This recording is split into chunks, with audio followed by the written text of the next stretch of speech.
My name is Carl Quo, and this is Founder Quest, a podcast about the journeys of starting a game studio.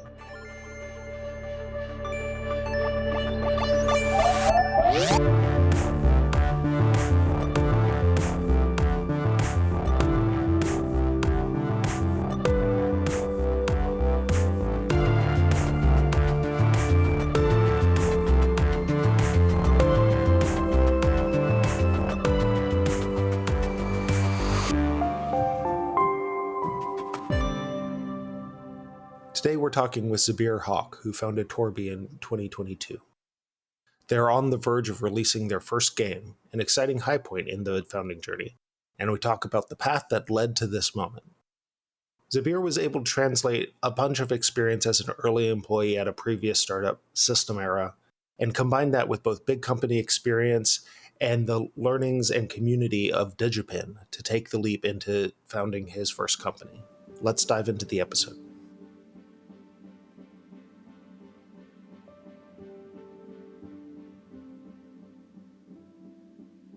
All right.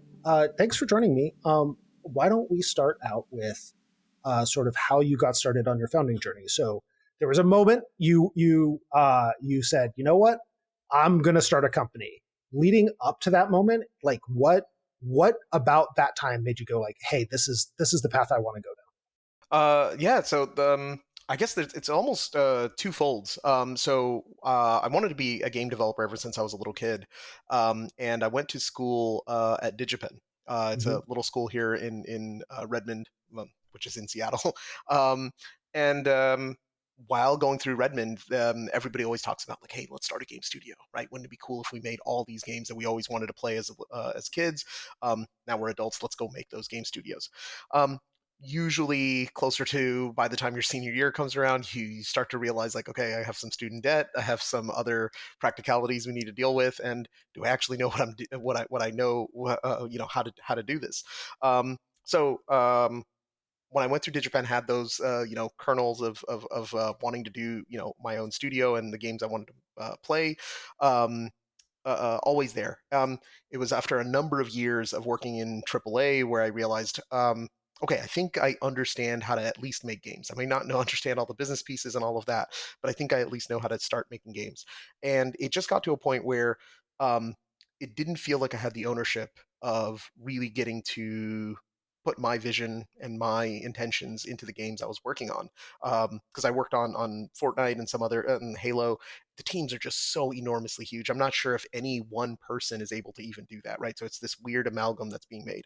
And I just wanted a much more personal, direct, creative outlet. And a game studio obviously has other business considerations, but certainly that creative outlet was a big motivator.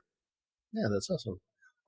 So you're coming out of some larger studios and some larger teams, and you're like, okay, I think I want this. I think I want to found a studio.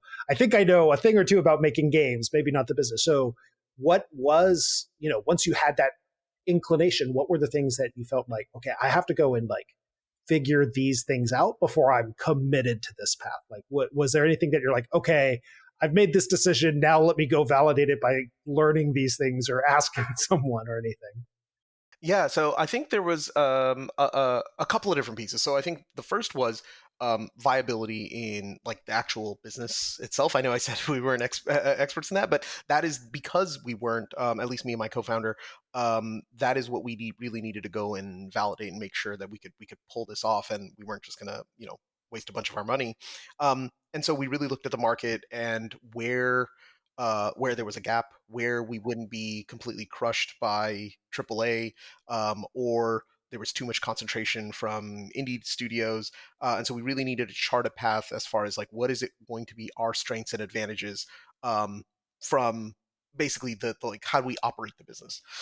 Once we sort of had that, then we also had to, or that led to us planning out what is our budget, what are the critical staff that we need, how do we form the team, and again, we couldn't rely on the fact of our backgrounds and how we built games in a AAA studio to say we're just going to have 40 people or 50 people or whatever. And so once we start nailing those down, then we got to the really fun part, which was okay, we love all these different types of games. Which is the first one we want to make? What is the thing that we have an expertise in? What do we really are going to be motivated to keep working on for 3-4 years? And so once those three things kind of came together, that's when we really moved forward with the studio. From that sort of journey from like, okay, I think I want to go and start a studio to okay, now it's up and running and it's going. I'm sure there's a ton of things that you learned along the way and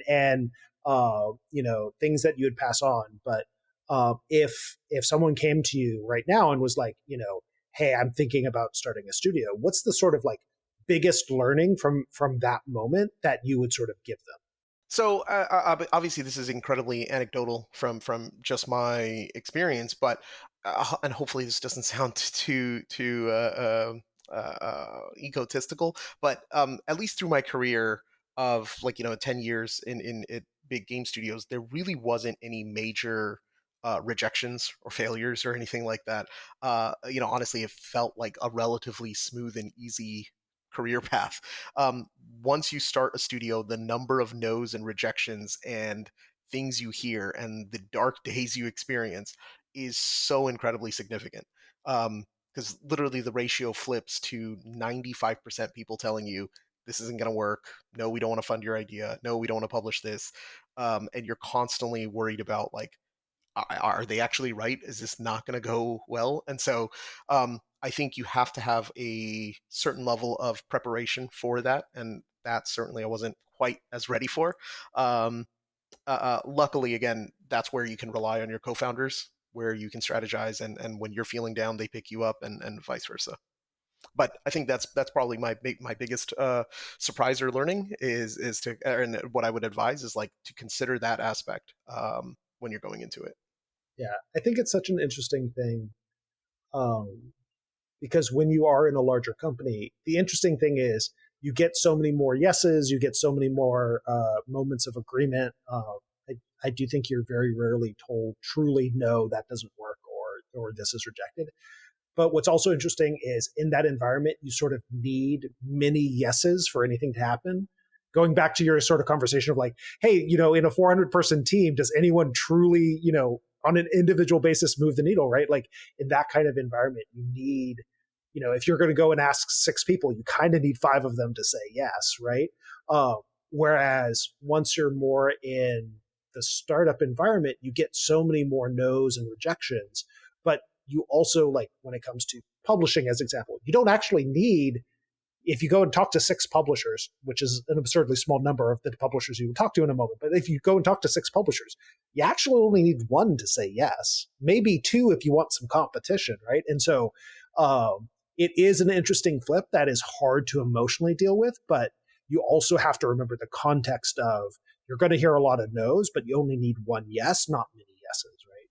Yeah, yeah, yeah, exactly. Yeah, and to your point, even in those big companies, when features or things are being canceled or cut or whatever, it's also so diffuse, right? Versus again, when it's your company and at our company, we have 6 people now, but I'm basically the one doing all the pitching and stuff, right? So it's very individualized, being told like, no, your delivery was not to our threshold, right?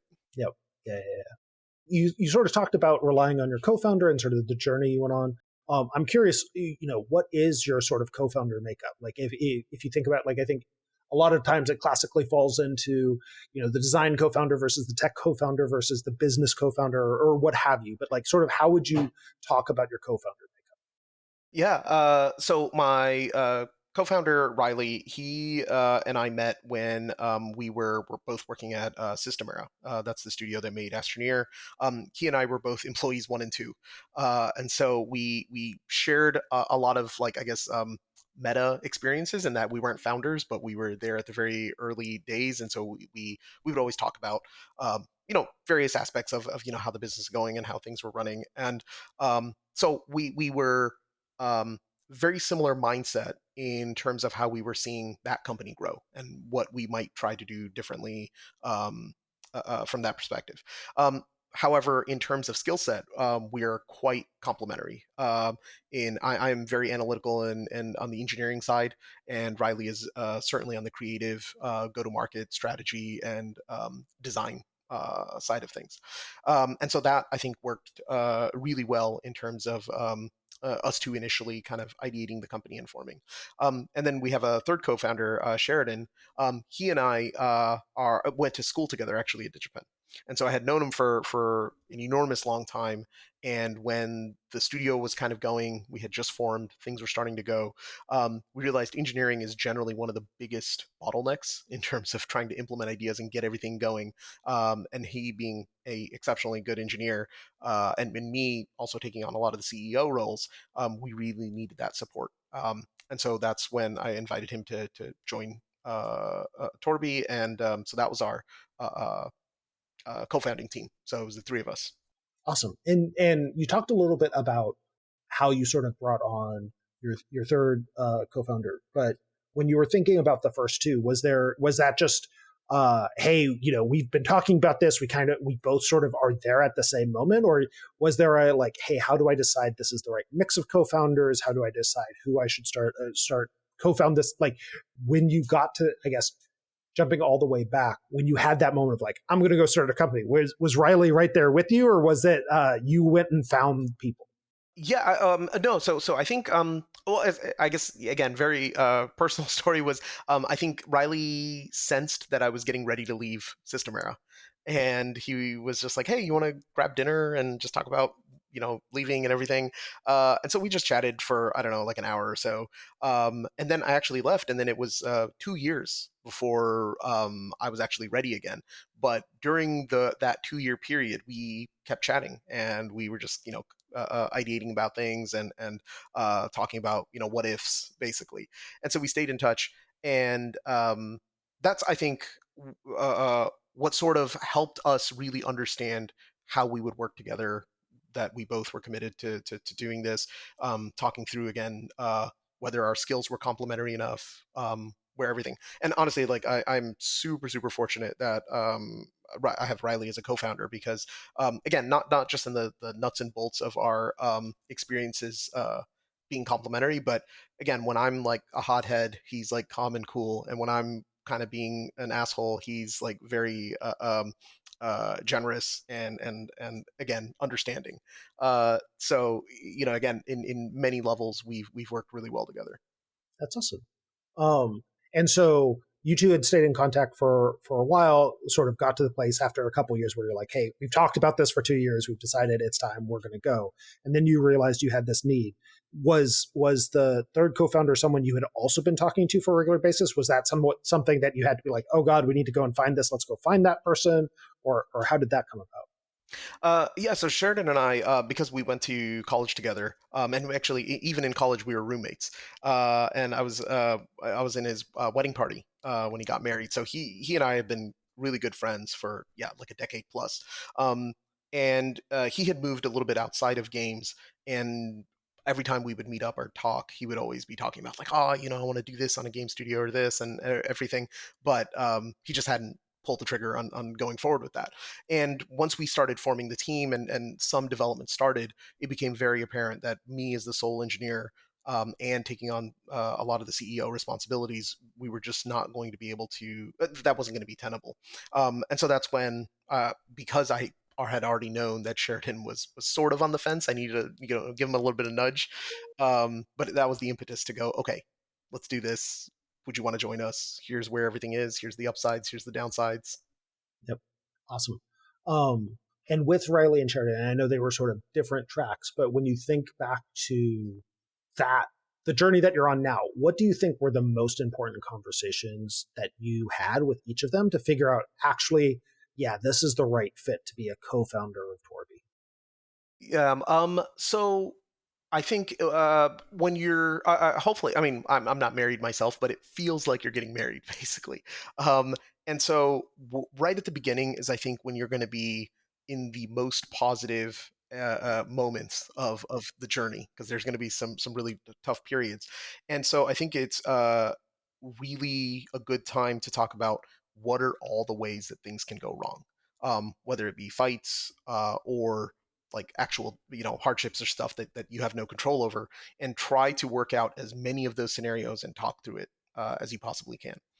So for instance with Sheridan, um, uh, I wanted to make sure he understood all the risks of a startup, right? Because I don't know what the percentages are, but it's like 90% or something, right? Maybe even higher percentage of startups, fail to kind of make it to subsequent game releases. Would he be okay with that, right? And what was that going to look like? And is he prepared for financially or emotionally and all those things that we're going to kind of go through? And especially given that at least Riley and I had joined a startup before, and we kind of went through that experience, so we knew a little bit, or had some context. But again, that was something that I wanted to make sure that Sheridan was on the same page on, and as we were going through. So I think those discussions, again, Riley and I had a lot of discussions of like, okay, if something goes wrong, whether it's via us having a disagreement, or some life circumstance causes us to want to leave the company, right? Like, what is the mechanical process that we can unwind things but still remain very good friends? Because I think that's and again, it's going to be easiest to have those conversations then, because if you feel uncomfortable having those conversations right at the beginning when everybody is feeling so positive, imagine how hard it's going to be when things are going wrong and you have to deal with that set of things. So trying to get that all figured out ahead of time was I think useful. Yeah.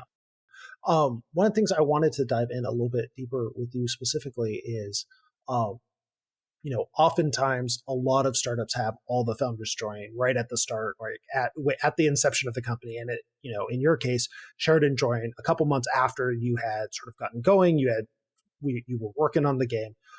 What was interesting and notable about the experience of bringing in a founder sort of late in the overall like theoretical life cycle? I mean, I guess it's not that late in the grand scheme of things, but like after the incorporation, after getting started, what was that like to bring someone new into that founding group, and just what are the mechanics when that sort of thing happens?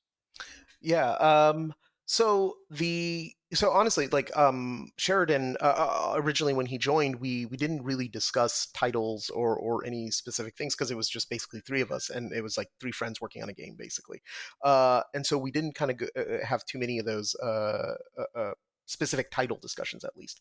Um, it became very clear to me within 3 or 4 months of him joining that he was going through the official, founder experience in life of dealing with all the rejections, having to self fund tons of things and not knowing if those things were going to, work out.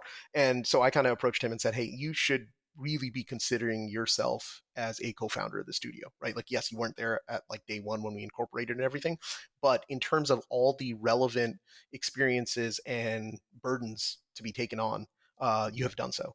And equivalently, he's a equity owner at the company, and so in terms of mechanics and as well as the experiential components, there was no difference. So even though you weren't there at day one, why does that matter to imbue the title or not? Because for all practical purposes, he is, and rightfully so. He has earned his spot as a founder of the studio.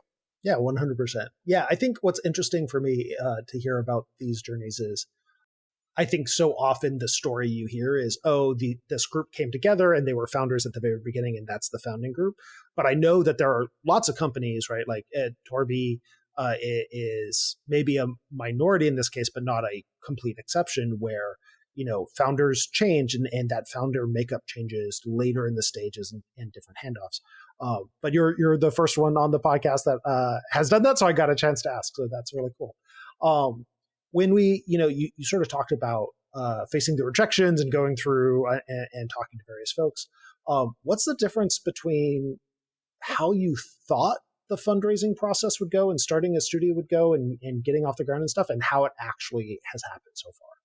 Right, right. Well, I definitely did not anticipate going into one of the largest pullbacks in the game industry in recent years. Like, so I started as a professional programmer in 2010. So we were getting a little bit over the financial crisis, but the games industry was generally okay, and certainly programmers were doing fine by then, at least. This time we basically went right into like, oh my god, there's nobody deploying any cash. Everything is kind of locked down, and it's very difficult to make any progress there. I didn't have really any experience with VC investments at all. My background was almost entirely, or experience was entirely working with publishers, and so we we thought that VCs were a lot more sophisticated, or maybe maybe that sounds too negative. We thought they understood the game development process far more than the reality of what they actually understand and how they view things. For again, for a publisher, they want to de-risk in certain ways, and they are very comfortable with lower margin business, basically. Um, VCs at least want to take on extreme and exceptional amounts of risk, but they want exceptional type of returns. And so I think that's one of the challenges that I think we still face. I think Torbie is, at least we're on the right track. I think we're doing okay. Um, but even then, when I have conversations with VCs, they're like, "How do you become $1 billion studio in like 2 years?" And I'm like, "This is a fantasy. It just doesn't work that way, right? Like I know you want it to, but and I think they've also have been biased by how mobile game studios have done in the last 5 years, and certainly they've been biased by how general tech works. But PC console games, being an entertainment product, has very different payoff characteristics. Um, so uh, uh, that is something that again I didn't fully comprehend and understand as to how to pitch to VCs and dealing with that. And again, the reason I think the publishing side was also very difficult for us to navigate was because of all this pullback. Like, obviously there are just a number of publishers that have now, we were in discussions with, and we were like, why aren't they like giving us a term sheet? They seem interested, and now they're no longer even around. So I'm like, oh wow, okay, so that's part of the reason. Yeah, it's definitely been it's been a wild ride for the last year plus. Um, so to whatever degree you're comfortable sharing, right? Because obviously podcasts, I'll discuss it, but to whatever degree you're comfortable sharing, how are you funded so far? Yeah, I can definitely talk a little bit about that.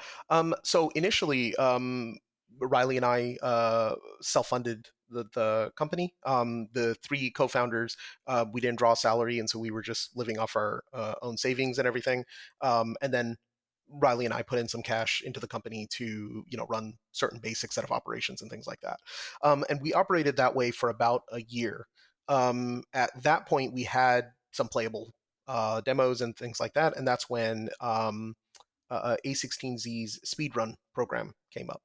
And so that's the program that we ended up applying to. We negotiated some elements of that term, and that's how the initial capital for the studio came in. So that was a pre-seed round. So well, in any case, we don't have to get into the details of that, but it's a pre-seed safe for people that know, or you can look it up.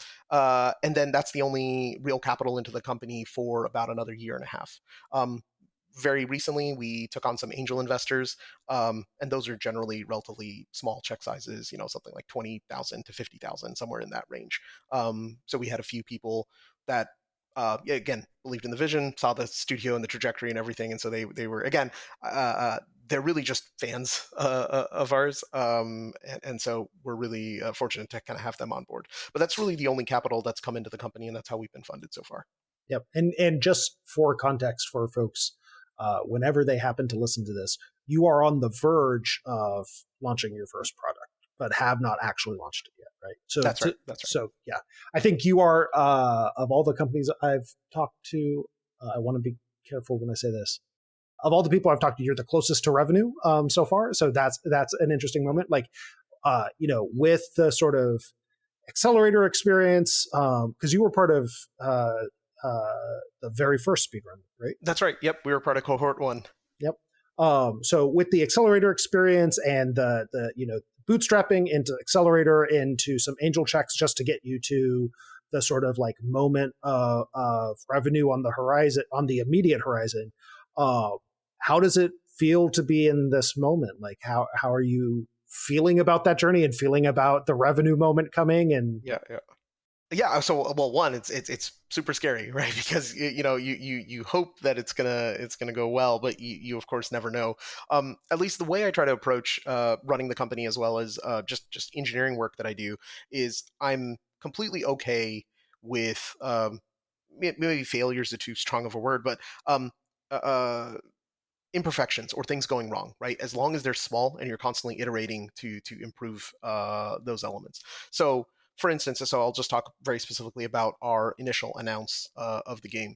Um, what gave us a signal that we were ready to announce that it was, we had generally more indicators that it was going to go positively than negatively, was we had smaller focus tests on how do people respond to the game when I show them, right? And of course, you have to filter that quite heavily because your friends and family are going to be your biggest supporters, right? And it's generally very difficult for people, if you show them something in person, for them to go, that sucks, I'm not interested, right? But that's exactly the reaction people are going to have as strangers and on the internet when they're just viewing things. So we had enough signals to say, okay, people are responding very positively. And fortunately, once we announced the game, we reached about 25,000 wish lists, we reached 25,000 wish lists in the first week. So again, that sort of corroborated that the signals we had before we announced were on track. And so similarly, as we're reaching revenue, we will be doing similar things to measure and have a relatively good idea that it's going to be positive. But of course, like you never know.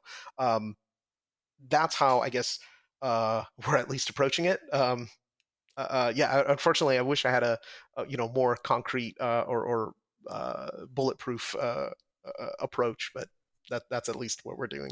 Yeah, I mean, I always feel like um, what I've always said, which may or may not be true, but I say it and it makes me feel, I don't know if it's better is the right word, but it makes me feel like able to approach the world is the best you can do in games. Like if you do everything right in development and load all the dices in your favor, the best you have is a 50-50 shot. 50% chance you make all the money or 50% chance you literally make zero, right? Um, and so, to your point, like you have all the signal, you have all these things going on, but I don't think anyone in your shoes or in anybody's ship cycle shoes, you can look at it and be like, oh yeah, we got this in the bank, right? Like it's always that 50-50 shot at the end. Yeah, yeah. I mean, this is a similar experience when we launched Astroneer. In hindsight, we should have been like way more confident. We should have known like we were going to do better than or better than what we expected, because at the time we were taking we were discussing like, oh, you think we're going to sell 30,000 copies, 20,000 copies, right? Like I think we hit something like 100,000 copies in like the first month, and we were like, okay, our whole yearly expectation we doubled in the first month, right? Uh, but again, yeah, you just never know. And so similarly, like we're hoping we have some numbers in mind of like, okay, I think we can do this, and this will keep the studio lights on and keep going. But you hope for the best and you plan for the worst. Yep, absolutely. So on this wild journey, again, like bootstrapping, accelerator, angel, right about to be revenue. What's been the sort of that fundraising journey? What's been sort of the biggest surprise and the biggest learning? Um, Biggest surprise. I guess it sort of goes back to the payoff characteristics and the risk appetite that VCs have versus what I guess comparing that to publishers, right? Publishers are much more risk averse, but they also are much more conservative in terms of returns, and VCs are the complete opposite. So that's, I think, maybe the biggest surprise, having worked with them and now understanding like, okay, kind of what they're looking for and what the dynamics there are. I think the other thing is, yeah. So this is actually very true for us, especially with now how the announce has gone. Is also don't be too discouraged by the rejections, whether it be from a publisher or from a VC. Um, I know I've mentioned this a bunch of times. I sound like a broken record, but with Astroneer, it was true, and with Everbloom, it's also true, where we've pitched to so many publishers and they were not interested. And as soon as we have traction, and we have these wish lists, suddenly there are so many people going, oh, hey, this actually looks promising. And I'm like, granted, yes, what's changed is that now we have evidence of that traction, but uh, perhaps you, and this is my feedback to like VCs or publishers, perhaps consider that you're not as good of a tastemaker as you think you might be, or else you would only have hits.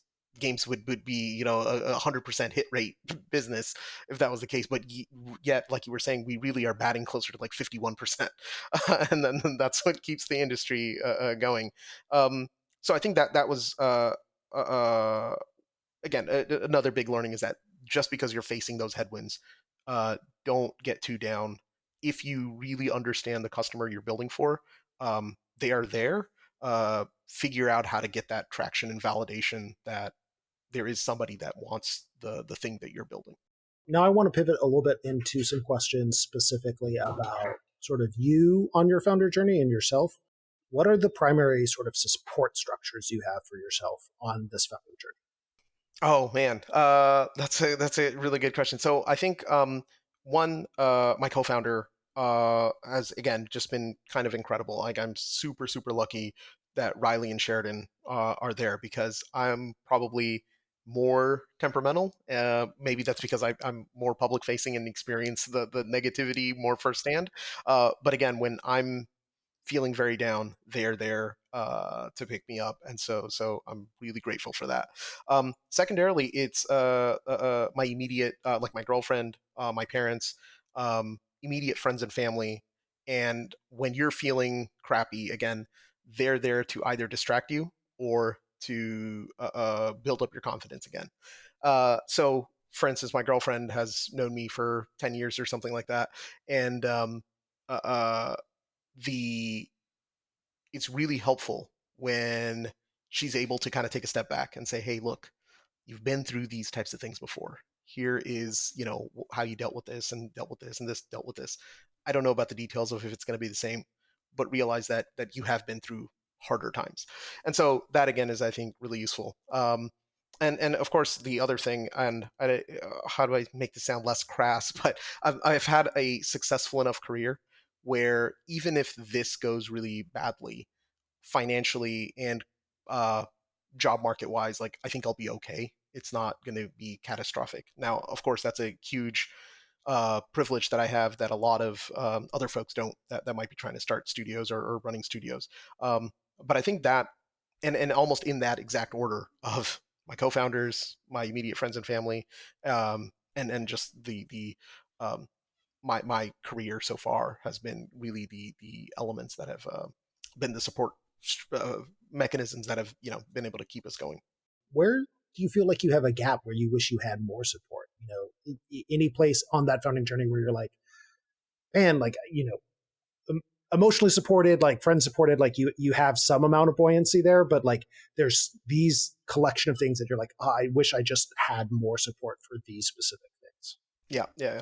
And actually, I want to take a step back, and I just remembered the other one, and but this also answers this question: is there are certain level of functions which it's more difficult to share with your co-founders or the team, especially like I don't know, maybe I'm putting too much on the emphasis of being the CEO and trying to lead the company through some of the more business side of things, but a lot of times your team is looking to me to deliver on those pieces. And so when you're not able to, or things are tough, um, even if they are understanding, it is something that perhaps they're not able to fully relate to. And so actually I was going to mention the Discord group that you started, or the other one that Mike started.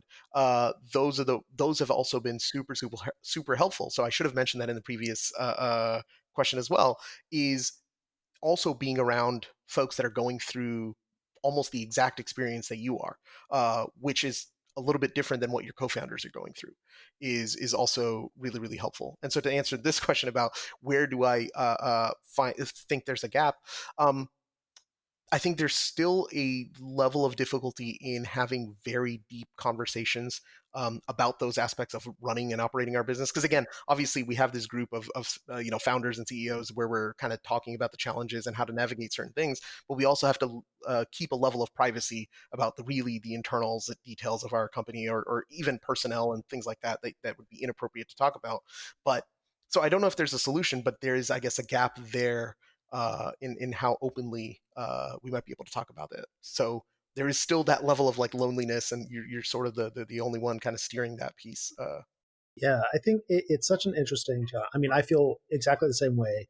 I think in many ways, I've been really lucky to know a bunch of founders, which is part of the reason why I started the Discord and doing this podcast. But at the same time, to your point, like there's still that barrier of like there's a level of being able to share, but not enough to like necessarily really tackle that core piece of it. And I wish I had an easy answer out of it because then I would have tried to implement it. Mhm. I do think that there's just that last piece that maybe the answer is you just kind of have to carry it. I would like that not to be the answer. And so I think we'll definitely keep looking, but yeah, I totally agree with you. What do you think, as you reflect and sort of both reflect on the founding journey so far and then sort of look forward to it, what do you think your biggest struggle is? And how have you been approaching it, even if you haven't solved it yet? I think our biggest struggle is probably the level of stress that I put on myself because I worry so much about like are things going to work out? Is are we doing the right things? Are we making the right choices and right decisions? Um, because again, this is where I think I'm really glad that Riley and Sheridan are there because they're more of the calming voices.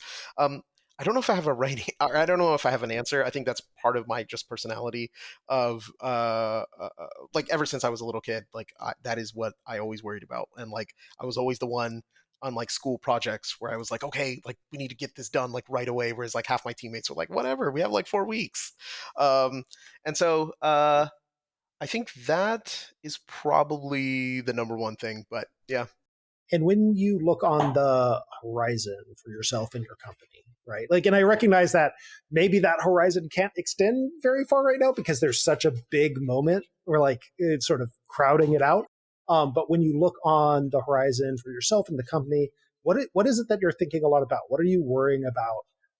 And I'm going to be unfair and say, what are you worrying about besides your launch? Because Hmm. how can you not be not worrying Yep. about that, Yep. right? But like, what besides that? What are the big things that are on the horizon that you're worried No, that's an excellent question because I do think a lot about that, and it is, am I living up to the promises that I have made to folks on the team on that have decided to join us on this journey. Like one of the things that I have always said to every person working at the company is I want all of us to be extremely creatively fulfilled as we build the games that we do, right? And part of that means that we cannot be stuck building the same thing for like a decade. That just completely kills your creativity and desire to make new cool stuff, and then your work starts to suffer. So how do we figure out how to balance taking on new projects, financially managing the company operations, and being able to do that? There are aspirations of like career growth. Like we're a relatively small company, and so I want to make sure that whether Torbie works out, in terms of like as being a really big success, or we face whatever struggles, that the career progression that people that have joined us that are younger in their careers isn't stifled, and that when regardless of when they choose to leave for whatever circumstances, um, they are set up to have a long and successful career. So those are things I'm very cognizant about because I think I've been fortunate in the career that I've been able to have is because of the people that I worked with and the companies that I worked with and the success that those products have had. And so I want to make sure that that is also available to the younger folks that are joining our company and they're starting out in their career. Um, yeah, I think those are the two biggest things that I think about is like the promises we've made and making sure that we stay true to those and that because of the risks they have taken, they have not jeopardized something that'll make it a more difficult process for them to continue to grow their career. thinking on the experience so far and sort of putting yourself into an unknown amount of time in the future, do you think you'd ever start another company? Mm.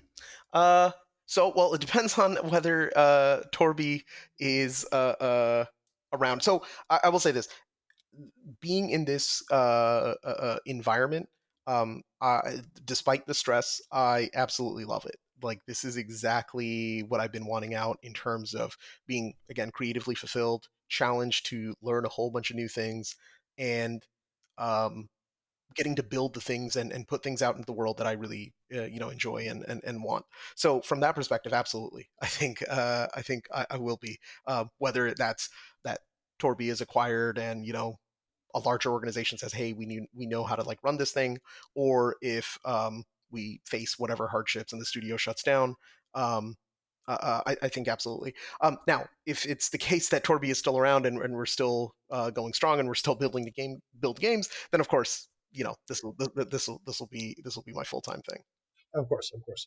Yeah, I think it's just trying to cut to the like, okay, has the journey been one that you would want to repeat if the situation is always the interesting question that I know when I closed up shop on my first startup, I wasn't sure if I would ever do it again, like going through it. And so it's always an interesting question to ask to see like, where are you at on this? Like maybe you're even enjoying this, but you're like, oh no, never again. Yeah, I mean, I remember listening to an interview with Jensen Huang, who's the CEO of NVIDIA. And I guess maybe I'm kind of saying the same thing, is that at the very beginning, right at the start, if they tell you like, here's like the really, really negative things that are going to happen and what you're going to experience, um, I may have been scared off. And then as you go through it, you learn to get stronger, and then you go, okay, I can deal with more and more. And then you get to the other side, and not that we're on the other side. I don't know if there's ever like that phase, but you feel, I guess, more confident and comfortable with dealing with the things of starting a studio and running a company. All right, so now we're going to go into sort of the final lightning round of questions. These are the questions that I asked a whole bunch of people that I co-founder dated, as basically like, hey, answer these questions. I'll bring my answers, and then let's compare as the sort of the very first step of co-founder dating. So I'm going to put you through it. What is your superpower? Dealing with code complexity. Like, I have dealt with the nastiest, grossest, most complicated, busted code you can imagine, and for whatever reason, I can fit it all into my head and deal with it. Does that abstract out of curiosity to like bureaucratic systems? To some extent, yeah, I think so. I think I have a process. I mean, it's less clear because in code, like there's always a right answer, right? You can optimize something, and you have metrics that you can measure against. On other areas, that it's a little bit more fuzzy, so it's a little bit difficult to say like, have I solved it, quote unquote. But yeah, I think I'm generally pretty good at dealing with complexity. What are your biggest strengths outside of your superpower? Yeah. Okay. So, I mean, I guess could I say coding again? I think that would be. Um, I guess so. Okay, the other one is iteration. I think being able to get a version that's okay, and then constantly iterating and getting better and better in that way, and learning things pretty quickly. I think so. What is your big weakness? Big weakness. So I think I stress and worry way too much, and perhaps more than necessary for a lot of elements. I think we've talked about it a little bit over the course of our conversation, but do you find that weakness is primarily internally focused, right? Like you're just stressing yourself out because you are constantly worrying, or is that something where you're constantly worrying and you sort of expel that stress and accidentally vent it around yourself Yeah. as well? So it depends on the domain. Like if it's something that I know I can solve, like whether it be like coding or some sort of like finance piece or something like that, or some sort of negotiation that we're trying to run with a publisher, it's generally self-contained and I can kind of maintain that. The areas where, like, if it's something related to design or marketing or something like that, then I'm sure there have been times where Riley's like, oh my God, he's driving me crazy. Like he just needs to calm down. I think we're okay. Yep, yep, makes sense. What are your big stress reactions? It's to basically put my head down and get to work. Like if I ever since I was a little kid, my parents always said it doesn't matter how much work you have to put in or how unfair it is that you have to work 10 times as much as somebody else. The ultimate end result that you want is, did you achieve the goal that you set out for yourself? And so who cares that you had to work 10 times as much as somebody else to reach the same goal or conclusion? um, the objective is to solve the problem. And so that's almost exactly what I do, is when I'm stressed about something, I can put in easily 80 hours a week to figure out how to solve that problem. Even if that's 80 hours to your detriment. Yeah, well, yeah, I think certainly at times in my life, like my health has deteriorated more than I would have liked. I probably put on some more pounds and eaten more poorly, skipped more workouts than I should have. But overall, like I think uh, uh, it's been okay, because I think the once the problem is solved, I feel so much better that I would just drive myself crazy if it wasn't solved. And finally, what are your upkeep needs? Like what do you need to have regularly supplied in some way to you that you don't go insane? So I think every couple of weeks I try to take like a day or two off where I'm completely disconnected from the company and all of that stuff. Because generally, again, I won't say I'm working 80 hours a week, but it's definitely more than 40. So it's probably averaging like 50 to 60 hours, and that's fine. Like that does not feel like too much to me. And again, I don't necessarily expect that from anyone else on the team, even my co-founders. But at that pace, I also need probably about 2 days every like 2 days every month where I'm like, okay, I'm just not going to do anything at all. And then the reason I say that is that because people are probably hearing this and it's like, what are you talking about? You have a weekend. It's like, no, I usually work through like 7 days a week. I just constantly work. And then it's usually at the end of the month where I'm like, okay, I just need 2 solid days, nothing else, no thing, no work related stuff. And really that's kind of it. And maybe like the other thing that I do not function at all unless I have like 10 hours of sleep. So generally I like basically sleep almost every night 8 to 10 hours, and then as soon as I wake up I'm working, and then I'm usually just working all day till dinner time, and then I'll have dinner and immediately go to sleep. Yeah, I was going to say, I was like, that math isn't mathing. If you're working 80-hour weeks and need 10 hours of sleep every night, I'm like, damn. Yeah. Yeah. No, again, probably closer to like 50 or 60, Yeah, and spread out over 7 days. Like it's not too bad. But yeah, usually, yeah, it's like I start working right as I get up, and then I'm kind of working, and then as soon as I done working, I'm going to sleep. yep. No, yeah, that adds up. Awesome. If anyone wants to follow up after the podcast, was interested in something you said, wants to reach out, wants to connect with you, what's the best way to do so? So I'm on Twitter. It's my first name Zabir, and then the initial my last name H. So Zabir H. I'm on Twitter. I think that's probably the best way because I'm pretty responsive there. There is obviously my company email, which is again same thing, my first name and then first initial at torbiegames.com. And then LinkedIn. So if it's more professional related, like if I can, like again, especially if you're early on in your career and you would just like to chat about my experience or advice or connection to somebody, please don't hesitate. So Twitter, LinkedIn, and email. And is there any like shout outs, promotions you want to do here at the end of the show to close us out? I guess the only thing is, so Everbloom is our first game. We just announced the game. Check it out; it's on Steam. So if a cozy farming sim type of game is your thing, hopefully I think you'll enjoy it. Well, thank you so much for joining us and spending time. Yeah, thank you again for having me.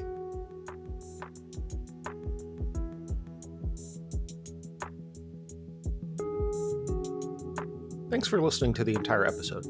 If you enjoyed it, please share it with your friends or anyone you think could benefit from it, and leave us a positive rating or subscribe. This episode was edited by Christopher Delano, music by Jake Hull, who's available for composer work in games. And if you're interested in learning more about the Game Founders support community, go to gamefounders.org or email me at carl@gamefounders.org. Thanks so much.